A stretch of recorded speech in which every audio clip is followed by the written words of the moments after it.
श्री गुरु महाराज की जय। अध्याय 2। अध्यात्म एवं भौतिकता का संगम, उत्तरकाशी। ऋषिकेश के इस बस अड्डे से चारों धामों यमुनोत्री, गंगोत्री, केदारनाथ और बद्रीनाथ की यात्रा की शुरुआत होती है। यात्रा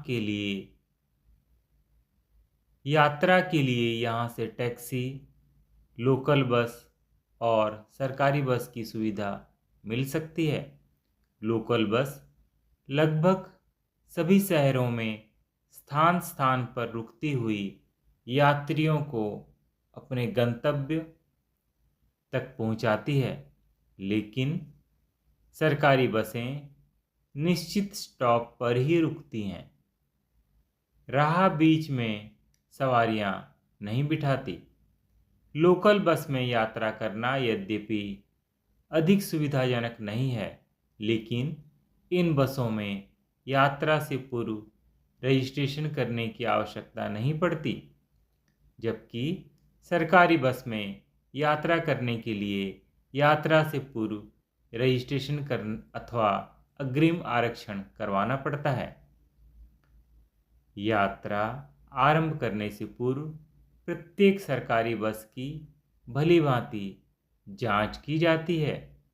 जब तक जांच पूरी न हो जाए, सरकारी बस अपने सफ़र पर रवाना नहीं होती। अधिकतर तीर्थयात्री इन्हीं बसों में यात्रा करते हैं। हमने अग्रिम आरक्षण नहीं करवाया था। यात्रा में कष्ट उठाने का भी अपना एक आनंद होता है ना, इसलिए हमने लोकल बस से ही उत्तरकाशी की यात्रा करना उचित समझा। हमने हल्का सा नाश्ता किया और पानी की बोतल, चूर्ण की शीशी और नींबू लेकर ऋषिकेश से उत्तरकाशी जाने वाली एक लोकल बस में आ बैठे। ऊंचे नीचे पहाड़ी रास्तों पर बस में सफ़र करते हुए जी मचलाना, उल्टी आना जैसी शिकायतें हो जाती हैं, इसलिए हमने कम खाने और नींबू चूर्ण साथ रखने की सावधानी बरती है। यात्रियों से ठसाठस भरी बस अपने निर्धारित समय पर ऋषिकेश से उत्तरकाशी के लिए रवाना हुई। बस में उपस्थित यात्रियों ने संवेद स्वर में जयकारा लगाया, बोलो गंगा माई की जय। हम ड्राइवर के ठीक पीछे वाली सीट पर बैठे थे। बस की खिड़की से पहाड़ियों के पीछे से उदित हुए सूर्य महाराज के दर्शन हो रहे थे। मुझे लगा जैसे वह हमें देखकर मुस्कुरा रहे हों। मैं मंत्रमुग्ध होकर कुछ देर तक एकटक उन्हें निहारता रहा। ऋषिकेश से 16 किलोमीटर आगे चलकर बस नरेंद्र नगर के स्टॉप पर रुकी।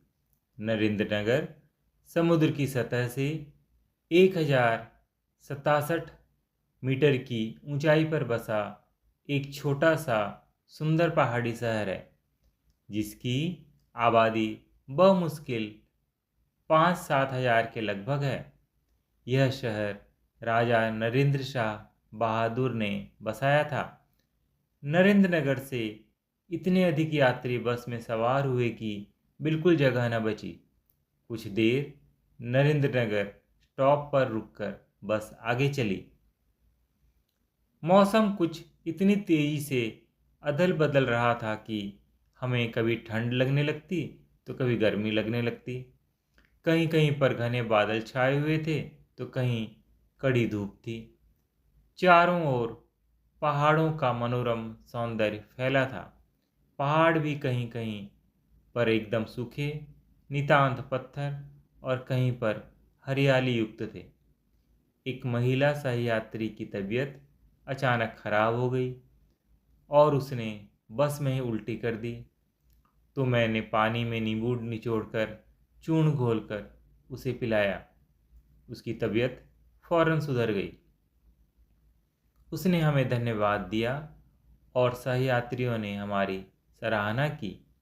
थोड़ा सा नींबू चूर्ण हमने भी चखा। कुछ यात्रियों के पास टॉफियाँ थी, वे उन्हीं का रसास्वादन कर रहे थे।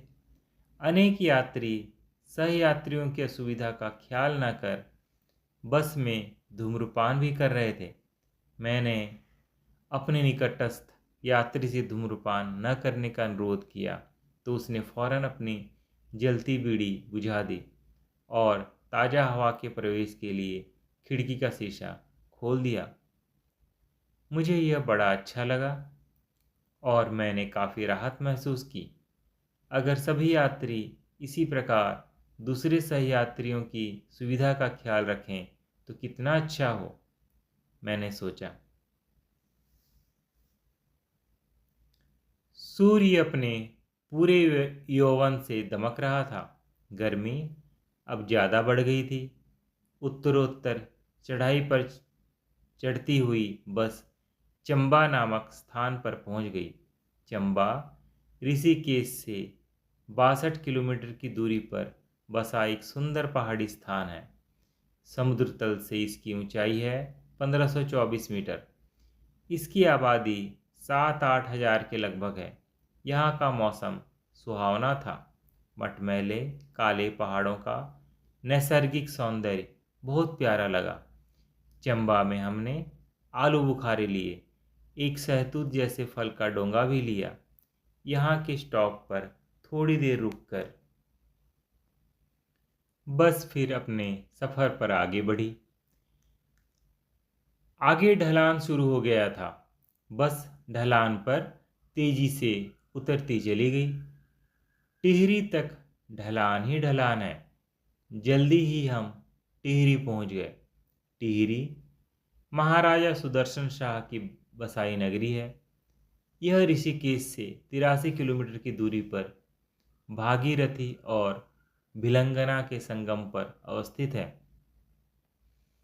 समुद्र की सतह से इसकी ऊंचाई 770 मीटर है। यहाँ श्री आदि बद्रीनाथ का एक बहुत प्राचीन और प्रसिद्ध मंदिर है।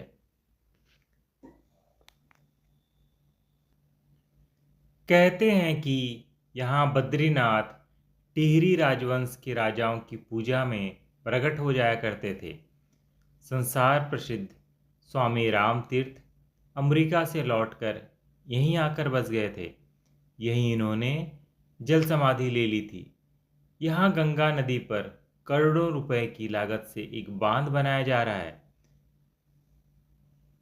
टिहरी बांध के निर्माण से जहां इस क्षेत्र की औद्योगिक प्रगति की संभावना है, वहीं कुछ भयावह खतरे भी हैं, जिनकी वजह से यहाँ के नागरिकों का जीवन पूर्णतया असुरक्षित हो जाएगा।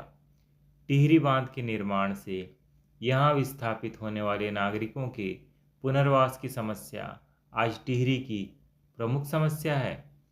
इस क्षेत्र के नागरिकों के अधिकारों के पक्षधर श्री सुंदरलाल बहुगुणा जी इसी समस्या के समाधान के लिए वर्षों से संघर्ष कर रहे हैं। बस स्टैंड से मुख्य टिहरी लगभग 1 किलोमीटर दूर है। बस स्टैंड पर तो केवल 2-4 ढाबे ही हैं, जिनमें न तो पर्याप्त साफ सफाई थी और न ही खाना अच्छा था। एक स्थानीय नागरिक ने बातचीत में हमें बताया, टिहरी बांध की योजना कार्यान्वित होने के साथ ही यह टिहरी खत्म हो जाएगा। यहाँ केवल जल ही जल होगा। सरकार अधिकांश मुआवजा दे चुकी है, अतः वर्तमान टिहरी खत्म होने की स्थिति में है। अब एक नया टिहरी बसाया जा रहा है, जो एक पर्यटक स्थल होगा। टिहरी से बस जब चलने लगी तो मैंने देखा कि मेरे पास वाली सीट पर सुंदर नीली आंखों वाली एक विदेशी नवयुवती आकर बैठ गई है। वह अपने दाहिने हाथ से बार बार अपने रेशमी सुनहरे बालों को संवार रही थी। उसके बाएं हाथ में अंग्रेजी की एक पुस्तक थी। वह युवती ऋषिकेश से ही बस में सवार हुई थी, लेकिन पहले वह कुछ पीछे शायद 20 नंबर सीट पर बैठी हुई थी।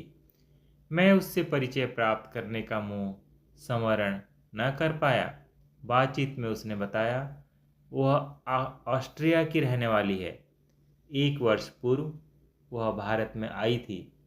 वृंदावन में रहते हुए वह ब्रह्मलीन बाबा देवराहा के एक शिष्य के संपर्क में आई और अभी 1 माह पूर्व उसने उससे गुरु दीक्षा ली है।